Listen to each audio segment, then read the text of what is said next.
Ilan pong lugar ang pinangangambahang magdeklara ng failure of elections ngayong barangay election 2013 dahil sa ilang naitalang insidente ng karahasan.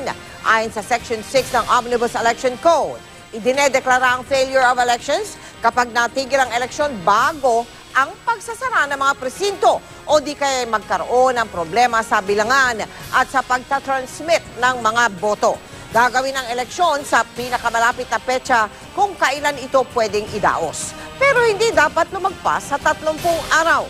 Isa sa mga maaaring dahilan ng failure of elections ay ang pagtama ng kalamidad tulad ng lindol o bagyo sa isang lugar sa mismong araw ng eleksyon. Maaari ding ideklara ito dahil sa pandaraya, gaya ng dagdag bawas o vote buying o di kaya malawakang karahasan at terorismo. Sa pag-aaral ng GMA News Research sa datos ng PNP, bago ang barangay elections ngayong araw, may naitala ng 30 insidente ng karahasan kaugnay sa eleksyon. 28 dito, insidente ng pamamaril, pinakamarami ang insidente sa probinsya ng Pangasinan at Lanao del Sur. Sa pinakahuling bilang naman ng PNP, 22 na ang nasasawi at 34 naman ang sugatan sa ilang kaso ng election-related violence.